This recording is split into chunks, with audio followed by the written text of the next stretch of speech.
সর্ষে লঙ্কা বাটা দিয়ে ইলিশ মাছের ভাপা খেতে কিন্তু বন্ধুরা দারুণ লাগে।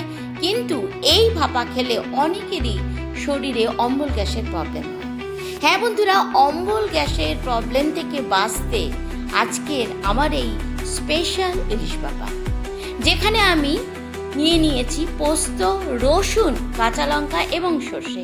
এই উপাদানগুলোতে থাকা ভিটামিন, খনিজ এবং অ্যান্টিঅক্সিডেন্ট, যেটা আমাদের হজম শক্তি বাড়াতে সাহায্য করে এবং শরীরের ব্যথা যন্ত্রণা কমাতে সাহায্য করে, যেটা আমাদের দিদা ঠাকুমারা বানিয়ে খেত। তো দেখে নেওয়া যাক। নিয়েছি 1 কেজি ইলিশ মাছ। কিছু মাছ ভাপা খাবো বলে আলাদা রেখে দিয়েছি। নিয়েছি 3 চামচ পোস্ত, 3 চামচ সর্ষে, 7-8টা রসুন কোয়া এবং 7-8টা কাঁচা লঙ্কা। নিয়েছি আরও কিছু মাছ ভাজা খাবো বলে আলাদা করে রেখে দিয়েছি।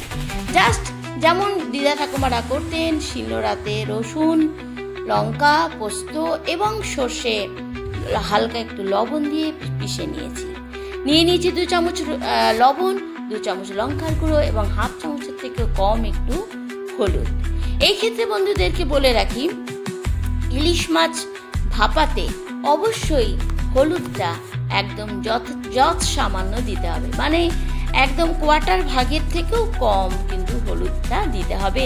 তাতে কিন্তু ইলিশ মাছ ভাপের স্বাদটা দারুণ লাগে।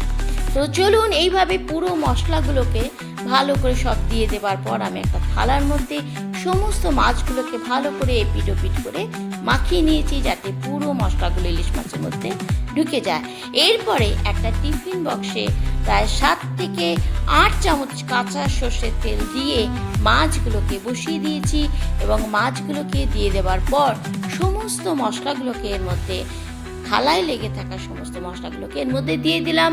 দিয়ে দেবো প্রায় 7 থেকে 8টা কাঁচা লঙ্কা এবং তেল যেহেতু দিয়েছি এবং উপরে মশলা রয়েছে, এই জন্য বাটিটাকে ভালো করে নাড়াচাড়া করে, টিফিন বক্সটাকে ভালো করে নাড়াচাড়া করে ভালো করে সেট করে নেব বসাবার আগে।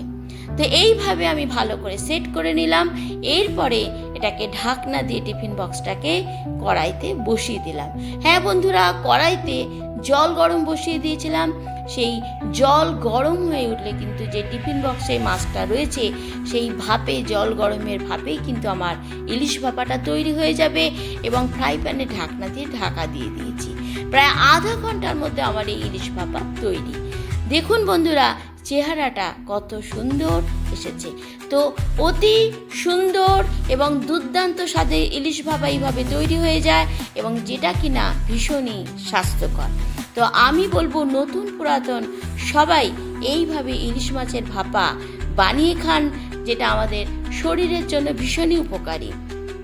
তাহলে আসুন, আপনারা রান্নাটা বানিয়ে খান এবং অবশ্যই কমেন্টের মাধ্যমে জানাবেন কেমন লাগলো।